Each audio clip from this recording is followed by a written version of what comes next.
হাদিসে আসছে রমাদানে 3 ব্যক্তির দোয়া ফেরত দেওয়া হয় না। সালাতুন লা তুরাদ্দু দাওয়াতুহুম, এর মধ্যে এক ব্যক্তি হলো লিস-সাইম হাত্তা ইফতির, রোজাদার ব্যক্তি ইফতার করার আগ পর্যন্ত সারাদিন ভর তার দোয়া কবুল হয়।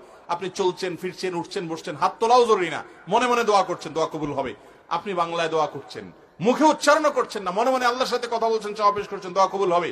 এমনকি ওযু নাই তাও দোয়া কবুল হবে। ওযু দোয়ার জন্য শর্ত না, যদি ওযু অবস্থা করতে পারলে ভালো।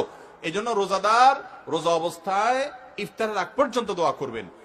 আর একটা গুরুত্বপূর্ণ সময় হলো ভোর রাত, যেটা সারা বছরের জন্য গুরুত্বপূর্ণ, কিন্তু রমাদানে এটা সুযোগটা বেশি হয়, সারি খেতে আমরা উঠি। অতএব এই টাইমে বিশেষভাবে আল্লাহর কাছে কি করা উচিত? দোয়া করা উচিত।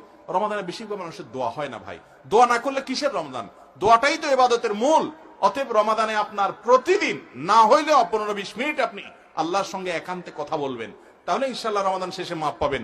আপনি দরখাস্তই করলেন না, জমা দিলেন না, অ্যাপ্লিকেশনই করলেন না, কিভাবে মাপের আশা করেন? মাপের আশা করলে দরখাস্ত জমা দিতে হবে না?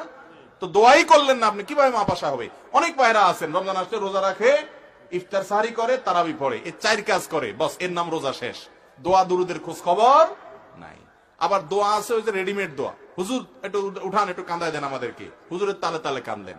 রেডিমেড দোয়া আছে, বাবা রেডিমেড দোয়া না, নিজের দোয়া নিজে আল্লাহর কাছে পেশ করেন। হুজুরের সাথে কি দোয়া করবেন? হুজুর হয়তো পেটে ব্যথা হয়েছে, বলবে আল্লাহ আমার পেট ভালো করে দেয়। আপনার পেটে কোনো সমস্যা নাই, আপনি বললেন আমিন।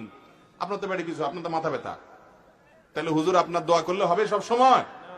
আপনি তো বলবেন আল্লাহ আমার মাথা ব্যথা ভালো করে দেন, হুজুর বলবে আমার পেটে ব্যথা ভালো করে দেন। হুজুর হয়তো আরবিতে দোয়া করছে, কথার কথা আর কি, যে আল্লাহ আমার পেটে ব্যথা হচ্ছে আপনি ভালো করে দেন। আপনি জোর করে বলেন আমিন, তাহলে হুজুরের পেটে ব্যথা ভালো হলো, আপনার মাথা ব্যথা কি হবে?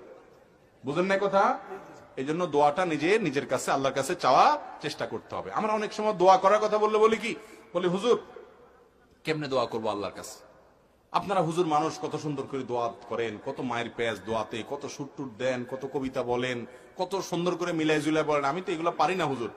আমরা মনে করি আল্লাহর কাছে মায়ের পেঁয়াজ দিয়ে বললে বোধহয় কবুল হয় না। আল্লাহর কাছে মায়ের পেঁয়াজের কোনো বাদ নাই। আল্লাহ দেখেন অন্তর অন্তর, চোখের পানি ফেলে কিছু বলতে পারে না, শুধু কায়দা দিচ্ছেন, বস আল্লাহ অন্তরের খবর জানে, কি চাইতেছেন মঞ্জুর হয়ে যাবে ইনশাআল্লাহ।